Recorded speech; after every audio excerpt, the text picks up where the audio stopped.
નમસ્કાર દોસ્તો, મારું નામ છે ફાલ્ગુન ડાબી. તમે બધા જ લોકો જોઈ રહ્યા છો ફાલ્ગુન ડાબી ઓફિશિયલ યુટ્યુબ ચેનલ, અને આજના વિડીયોમાં તમારા બધા જ લોકોનું હાર્દિક સ્વાગત કરું છું. પોતાના જીવનમાં દિગ્ગજ સફળતા મેળવી અમેરિકાના ભીષ્મ પિતા તરીકે માનવામાં આવે બિઝનેસમાં, આ વ્યક્તિએ પોતાના જીવનમાં પોતાની સફળતા માટે 4C ના નિયમ આપ્યા છે, જેને 4C રૂલ તરીકે પણ કહેવામાં આવે છે. પોતાના જીવનમાં 4 એવા નિયમ આપ્યા કે જેને પૂરું જીવન એને પોતાના જીવનમાં એપ્લાય કર્યા, અને આ 4C ના નિયમને કારણે પોતાના જીવનમાં છે એને દિગ્ગજ સફળતા મેળવી. તો ક્યાં ક્યાં 4C છે, શું છે આ 4C નિયમ, 4C રૂલ શું છે, જાણીએ આજના વિડીયોમાં. 4C માંનો સૌથી પહેલો C છે એ છે ક્યુરિયોસિટી. એ સૂચવે છે કે curiosity is the one of the most important in our life. જ્યાં સુધી જીવનમાં ક્યુરિયોસિટી નહીં આવે ત્યાં સુધી આપણે કોઈ પણ કાર્યમાં છે આગળ જ નહીં વધી શકશો. આ નિયમ એ સૂચવે છે. પ્રશ્ન થવો જોઈએ પોતાની જાતમાં, પ્રશ્ન ઉદ્ભવવો જોઈશે. જ્યારે પ્રશ્ન ઉદ્ભવવાના શરૂ થઈ જશે ત્યારથી જીવનમાં ક્યુરિયોસિટીની શરૂઆત થઈ જશે. ક્યુરિયોસિટી એક એવી વસ્તુ છે કે જે તમે દુકાનેથી ખરીદી નથી શકતા. એ બાય ડિફોલ્ટ આપણે જન્મીએ છીએ ત્યાંથી જ આપણે અંદર જ હોય છે. ફર્સ્ટ છે ક્યુરિયોસિટી. સફરજન ઝાડ ઉપરથી પડે તો નીચે જ સુકામે પડે, ઉપર સુકામે ના જાય. હા, એ છે ક્યુરિયોસિટી. પ્રશ્ન ઉદ્ભવવો જરૂરી છે. હવા હોય, હવા કરતાં ભારે પક્ષી હવામાં ઉડી શકે તો મનુષ્ય શા માટે ના ઉડી શકે? વાદળ હોય, વરસાદ આવતો હોય ત્યારે વીજળી ચમકે તો એ જમીન ઉપર જ શા માટે આવે? ક્યુરિયોસિટી. દુનિયામાં જે કંઈ પણ સફળ માણસ હોય, પછી એડિસન હોય, આઇન્સ્ટાઈન હોય, નેપોલિયન હોય, કોઈ પણ માણસ હોય, એનો સૌથી પહેલો નિયમ એ જ હોય છે કે એ છે ક્યુરિયોસિટી. પોતાની જાતમાં પ્રશ્ન ઉદ્ભવવા, અને પ્રશ્ન સારા ઉદ્ભવવા એ બહુ વધારે જરૂરી છે. જેટલા સારા પ્રશ્ન ઉદ્ભવશે એટલો જ બહેતરીન છે એનો જવાબ મળી શકશે.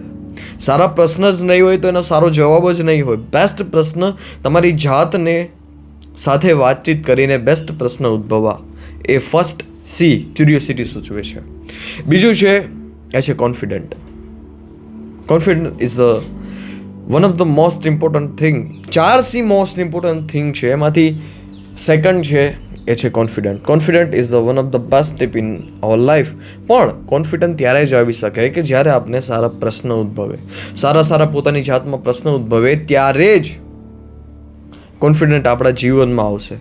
કોન્ફિડન્ટ એવી વસ્તુ છે કે એની આપણે આગળ વાત કરશું કે ત્યાંથી તમને જનરેટ થશે.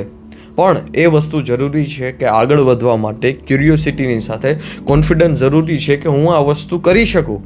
તમને પ્રશ્ન ઉદ્ભવે કે ઝાડ ઉપરથી સફરજન નીચે જ સુકામે પડ્યું, ઝાડ ઉપરથી સફરજન નીચે જ સુકામે પડ્યું, અને તમારામાં કોન્ફિડન્સ ના હોય એના જવાબ શોધવાનો કે હું ના કરી શકું, મારાથી ના થઈ શકે.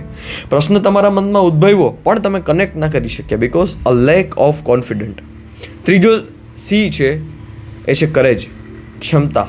ક્ષમતા બહુ વધારે જરૂરી છે. તમારી પાસે હોય, તમારી પાસે ક્યુરિયોસિટી હોય કે સફરજન ઝાડ ઉપરથી નીચે સુકામે પડ્યું, કોન્ફિડન્ટ પણ હોય કે હું આનો જવાબ શોધી લઈશ, કોન્ફિડન્ટ હોય તમારી અંદર કે હું આ કરી શકું, પણ ક્ષમતા જ ના હોય તો તમારી પાસે બધું છે, શસ્ત્ર છે, તમને આવડે પણ છે, પણ યુદ્ધમાં ઉતરવા સમયે જ તમે ડરતા હોય તો શું કામનું?